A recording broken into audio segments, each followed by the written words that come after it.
The tech billionaire Elon Musk is saying his Neuralink company has successfully implanted one of its wireless brain chips in a human for the first time. Hey guys, I'm Thiago Lima, and we're starting another video here on this channel, the EL0N's company that manages to put a chip in a human brain for the first time. We reside in a time when the scriptures have never been fully realized as much as this exact moment we are currently living in. At the same time, the system itself has never been in such close proximity to achieving the goals they desire as it is now.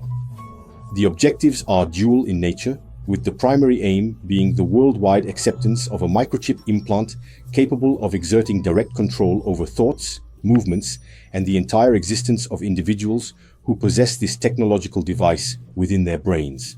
This pertains to the intricate process of implanting the actual brand itself, as detailed in the ancient scriptures and texts of significance. At the same time, the global elite itself is actively seeking the support of society to persist in mapping the human brain and rebelling against its own creator in an unyielding pursuit of human immortality and the ultimate quest for eternal life. I can inform you of one thing: if you believe that we are currently in the end times, and we truly are, but that in 3, 4, 5, or 10 years, the Creator will conclude all of this and put an end to it by causing these guys to pay for everything they are doing. If you believe that, you are incorrect, because the scriptures themselves demonstrate that they will achieve success in these endeavors and that they will have the capability to carry it out. Everything that is written must be fulfilled, and the great reality is that at this moment you need to have your eyes open, be attentive, and prepared for all of this. That's what we're going to analyze in this video here. Messing with your phone using thought, is that even a possibility? The test of a brain chip that promises to give this autonomy to people with disabilities has begun. So pay attention to each of the details of this report. I'll pause here to do my analysis. He starts by saying that you can use your cell phone just with the power of your mind, with the power of the brain, the power of brain waves, okay? Start thinking about it and understanding the plans of the system so that you understand what is behind all this story.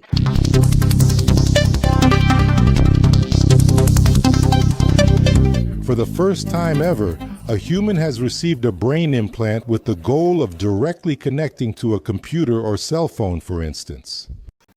That is, a computer or a cell phone in reality establishing a connection with the human brain. At this very moment, we currently possess devices that control, that is... The device was named telepathy. The idea is to record the brain signals and transmit them to an app that would interpret these impulses. That is, record brain signals in order to understand and analyze them. As I mentioned in the video introduction, one of the objectives of the global elite is to comprehensively chart the human brain, a goal that has not yet been realized by humanity. This mapping is crucial for them to ultimately attain human immortality, as it would involve extracting consciousness from the human brain and potentially transforming it into a computer-like entity. This process would encompass storing all thoughts and consciousness, either within a robotic body or through a transfer. This concept is commonly referred to as transhumanism. And astonishingly, these individuals are on the verge of accomplishing it. And the worst part is, the scriptures themselves show that they will succeed. Even though many people have not yet had this understanding, we will already see this, right? Let's keep going a bit longer and I'll pause so we can come back to this detail. Remember? After testing animals, Neuralink, owned by billionaire Elon Musk, obtained authorization last year from the American Regulatory Agency to study voluntary human subjects. The target audience of the research is people who don't have fingers and who could control devices with brain waves. The procedure is carried out by a robot. The company assured that the first experiment was a success. And why did they target the audience of people who don't have fingers? Or people who are quadriplegic, people who can't walk, can't move? Many of these individuals who volunteered for this are individuals who are simply present in a wheelchair and frequently only move their eyes, And that is it. Do you understand? So these individuals, they are unable to perform the activities that a healthy human being is capable of doing. How will you communicate with a human being regarding these issues rather than volunteering for it? Physically, this individual cannot perform any tasks that we, for instance, are capable of performing. At this point in time, they assume a tremendous burden of the human condition and present all of these strategies as something that has the potential to rescue and safeguard these individuals. And how are others going to stop them from doing this? Because it is something that can bring something very positive for these individuals. How can these people who are in this situation, and I, for example, cannot speak for them, and I believe that you who are watching there also cannot, because how can you tell this person not to do this in the state they are in? So they take a great amount of pain and utilize it in order to come to a conclusion and proceed with these plans. Individuals lacking fingers, quadriplegic individuals, individuals experiencing significant movement difficulties in the human body, these individuals will serve as the subjects for these tests, and these tests will achieve success. Here, we begin to see the government of the anti-Messiah himself that is to come in the coming years, and that this government will be using all this technological advancement. This technological advancement will cause the anti-Messiah's own government to perform its false miracles, just as Christ did 2,000 years ago. Did you comprehend the concept?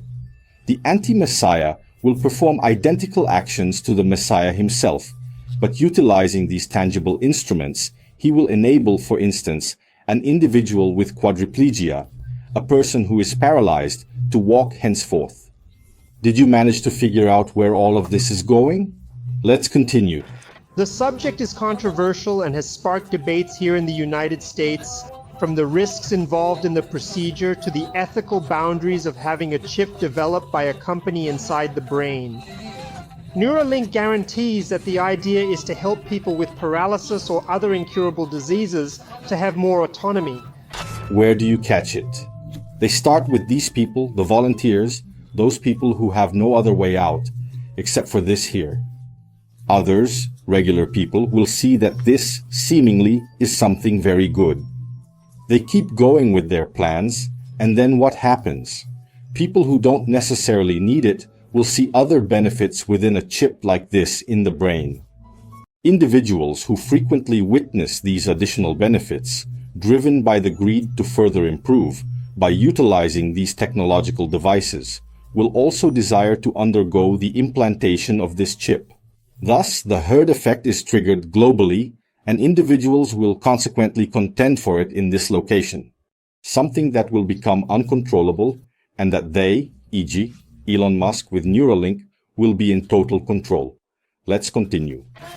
The big difference about this device, actually, is that it's really small and has a groundbreaking idea of being used in the future. See, doctors defend this, okay? Look, let's go now. Not only for the cure of diseases, but also for the enhancement of human capacity, which I think becomes something to be widely discussed from both a technical and ethical standpoint. We see then that they started to speak well of the business. They started to defend the media itself, which in a way spoke so much about this Neuralink chip. Now they start to say that this is good, this is ethical, this will do wonders, it will perform miracles, right? So at this particular moment, we actually begin to witness the process of the anti-Messiah himself. These individuals here surpass expectations. I informed you regarding the concept of human immortality, a goal they relentlessly strive to accomplish. I will open there the structure in the book of Revelation, in chapter 9, specifically there, at the beginning of this chapter, in verse 1, 2, 3, let's go up to verse 6. Typically, I don't usually talk much about scriptures on this channel because of the hits that YouTube itself gave me and because they don't want me to do it here. I'll open another channel to discuss this, specifically this. I'll leave the link here in the description. If you're interested in me talking more about it here, watch it there too and follow in both, okay? It's interesting that you are in both so that we don't lose our contact. Apocalypse 9 in verse 1 begins like this. And at the sounding of the fifth angel's trumpet, I beheld a star that had fallen from the sky, descending to the earth below. In other words, a star that descends from the sky to the earth is, in reality, a demonic spirit, a type of fallen angel, a type of demon. We can express it in this manner, can we not? This here is, and we know that the book of Revelation, the book of Revelations, was written by the prophet John with a completely figurative vision. If you lack a correct understanding, perhaps you will not be able to interpret what he is saying accurately. After that, we witnessed a type of angel that had fallen from heaven to earth. The key to the abyss pit was given to this particular demon. The abyss pit can essentially be considered as a grave. It can be stated that the word inferno is synonymous with the concept of a grave. If you conduct research on the origins of Greek or Hebrew itself, then you can comprehend that the word hell signifies grave or the underworld. The demon was given the key to the abyss pit. The well opened and smoke rose, resembling a great furnace. With that smoke, the sun and the air darkened, creating an atmosphere of eerie gloom and foreboding. The darkening of the sun is one of the plans of the elite themselves for the future, which includes Bill Gates himself. He has a massive project aimed at intentionally dimming the sun for a specific period. This project is intended to help alleviate various challenges that could have adverse effects on the terrestrial environment and its inhabitants. Years ago, I'd already made a video on my other channel, okay? And from the smoke came locusts on the earth, also used with their own technology. I've already shown this here too, okay? They are practically drones that will be used to hunt humans. And these locusts have been given power, like the power that scorpions of the earth have. They have the power to harm humans, right? And it was told to them not to harm the grass of the earth. Look how interesting, nor any green thing, nor any tree, but only the men who do not have the seal of the Creator on their foreheads. That is, this is not the mark of the beast, okay? And not even the Neuralink chip. It is the Creator's own seal, and you need further study if you don't know about it here. But observe that they are indicating not to cause harm to the grass of the earth, nor to any greenery, nor to any tree. Giving to the environment itself, because the global elite, in a way achieving immortality, considers itself the owner of the world, considers itself the owner of this here. The sizable population, consisting of approximately 8 billion individuals, inflicts significant damage upon the environment itself. So, it's intriguing that they decrease population and care for the environment. These are elites' plans, just as it was described in the Georgia Guidestones. They discussed extensively the environment and nature, the reduction and control of the human population. And here we start to perceive this clearly in the book of Revelation that was written almost 2 millennia ago. Isn't that intriguing here?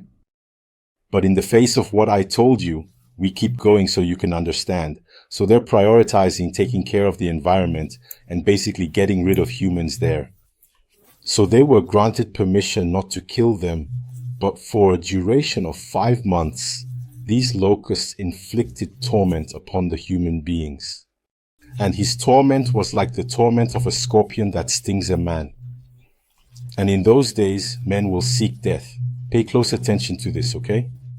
During that time, individuals will search for death, but will be unable to locate it. They will desire to die, yet death will elude them. Why? Because in the face of all this process that these guys are doing of brain mapping, they will soon be able to, yes, make it possible for human beings to become immortal by transferring their consciousness and their brain to a robotic body, transhumanism. And the scriptures show that at a certain point further down the line, in a few years, when all of this happens, many men, faced with the things that will be happening until then and the great persecution that will occur in the world, will seek death. But they won't find it. They will try everything to die, but death will flee from them. Do you see how all of this is unfolding and how the scriptures are being fulfilled with each passing moment?